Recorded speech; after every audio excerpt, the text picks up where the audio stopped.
हम लोगों ने पहले दिन से संकल्प लिया था कि नियुक्ति की प्रक्रिया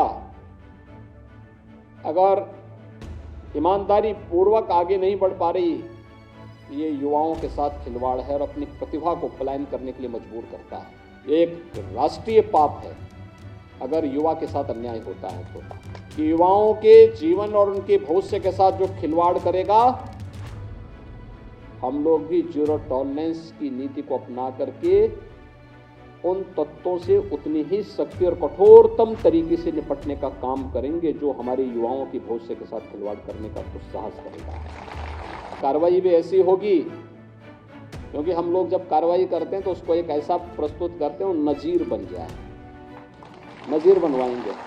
जिस उत्तर प्रदेश ने 1947 से लेकर के 2017 तक केवल 12 गवर्नमेंट मेडिकल कॉलेज देखे थे, आज उत्तर प्रदेश सभी 75 जनपदों में मेडिकल कॉलेज बनाने के लिए पूरी प्रतिबद्धता के साथ काम कर रहा है। ये परिवर्तन, यही परिवर्तन। महिला सशक्तिकरण की दिशा में जो प्रयास होने चाहिए थे उसके सार्थक परिणाम आ रहे हैं। आज उत्तर प्रदेश की हर बहन और बेटी अपने आप को सुरक्षित महसूस करती है। युवा के मन में एक नया उत्साह है, किसान खुशहाल है,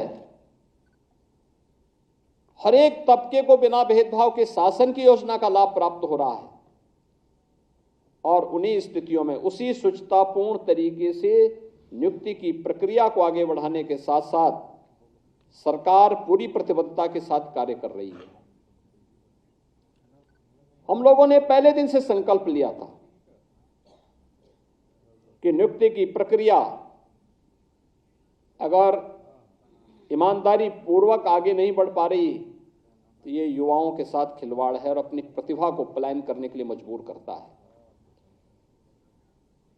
ये एक राष्ट्रीय पाप है अगर युवा के साथ अन्याय होता है तो, और जो भी पहले दिन से हम लोगों ने तय किया है कि युवाओं के जीवन और उनके भविष्य के साथ जो खिलवाड़ करेगा, हम लोग भी जीरो टॉलरेंस की नीति को अपना करके उन तत्वों से उतनी ही सख्ती और कठोरतम तरीके से निपटने का काम करेंगे जो हमारे युवाओं की भविष्य के साथ खिलवाड़ करने का दुस्साहस करेगा। और सरकार ने जो कार्रवाई प्रारंभ की है, प्रारंभ में भी की थी, अब फिर एक बार और कार्रवाई हम लोग करने जा रहे हैं ऐसे लोगों को खिलाफ।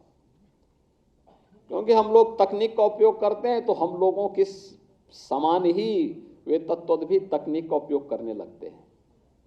कभी कभी मैं सोचता हूं कि अगर वे लोग भी अगर सकारात्मक सोच रखते तो संभवतः गलत काम नहीं करते, अच्छी दिशा में आगे बढ़ते, खुशहाल का जीवन व्यतीत करते। लेकिन अब वे न घर के रहेंगे न घाट के रहेंगे, क्योंकि अब तो सरकार जब अपनी कार्रवाई कर रही है तो बहुत बड़ी कार्रवाई हम लोग ऐसे तत्वों के खिलाफ करेंगे जो युवाओं के भविष्य के साथ खिलवाड़ करेंगे। और कार्रवाई भी ऐसी होगी क्योंकि हम लोग जब कार्रवाई करते हैं तो उसको एक ऐसा प्रस्तुत करते हैं वो नजीर बन जाए, नजीर बनवाएंगे, दोषियों को के सामने उदाहरण प्रस्तुत करवाएंगे। उत्तर प्रदेश पुलिस में आरक्षी नागरिक पुलिस के पदों पर सीधी भर्ती 2023 के अंतर्गत लिखित परीक्षा का आयोजन दिनांक 17 फरवरी 2024 एवं 18 फरवरी 2024 को किया गया था। उक्त भर्ती परीक्षा की लिखित परीक्षा के दोनों तिथियों के द्वितीय पाली के प्रश्न पत्रों के अनुचित तरीके से निर्धारित समय से पूर्व प्रसारित होने के संबंध में प्राप्त सूचनाओं एवं प्रत्यावेदनों के आलोक में परीक्षा की विश्वसनीयता, पारदर्शिता एवं शुचिता बनाए रखने के दृष्टिगत दिनांक 17 फरवरी 2024 एवं 18 फरवरी 2024 की सभी पालियों की लिखित परीक्षा उत्तर प्रदेश शासन द्वारा निरस्त किए जाने का निर्णय लिया गया है। उक्त क्रम में उत्तर प्रदेश पुलिस भर्ती एवं प्रोन्नति बोर्ड द्वारा लिखित परीक्षा पुनः शीघ्र आयोजित की जाएगी। इस परीक्षा के संबंध में दिनांक 23/12/23 को प्रकाशित विज्ञप्ति के क्रम में आवेदन करने वाले सभी पात्र अभ्यर्थियों को परीक्षा में सम्मिलित होने का अवसर पुनः प्रदान किया जाएगा। परीक्षा की तिथि तथा अन्य प्रासंगिक सूचनाएं यथासंभव हमारी वेबसाइट पर प्रकाशित की जाएंगी। आखिरकार सरकार ये कर क्यों रही है? बच्चों से फॉर्म के पैसे जमा करा लेना, अपने लोगों को खुश करने के लिए वो सेंटर्स बना देना, ये सरकार की तैयारी रहती है कि अपने लोगों को ऑब्लाइज कर देना।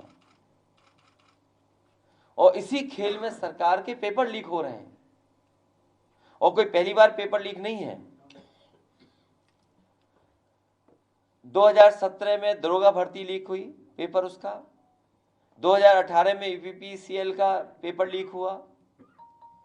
यूपी एसएससी का लोअर सबऑर्डिनेट उसका पेपर लीक हुआ। ट्यूबवेल ऑपरेटर का पेपर लीक हुआ। यूपी आरक्षी नागरिक पुलिस का पेपर आउट हुआ। ग्राम विकास अधिकारी का पेपर लीक हुआ। प्राइमरी स्कूल सहायक अध्यापक भर्ती का पेपर लीक हुआ। इनके यूपी टीटी का, फॉरेस्ट गार्ड का, टीजीटी पीजीटी में धांधली हुई, वो आरोप लगे। लेखपाल भर्ती में पेपर लीक हुआ।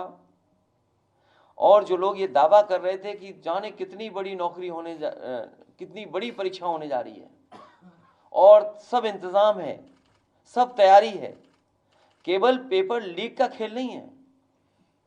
पेपर लीक के खेल के साथ साथ किससे जांच करानी ये भी खेल है। जांच कौन करेगा ये भी खेल चल रहा है। और वो सरकार जो कहती रही कि जीरो टॉलरेंस करप्शन में, zero tolerance law and order में, इतने पेपर लीक हो जाने के बाद जीरो टॉलरेंस क्या जीरो नहीं हो गई? जीरो टॉलरेंस ही जीरो हो गई। और नौजवान बड़े पैमाने पे निराश है, उसके सपनों को तोड़ा है। वो जो तैयारी कर रहा था, मेहनत कर रहा था, उसकी मेहनत पे पानी फेर दिया। हमसे जुड़े रहने के लिए हमारे YouTube चैनल को सब्सक्राइब करें और नई वीडियो की नोटिफिकेशन के लिए बेल आइकॉन को दबाएं।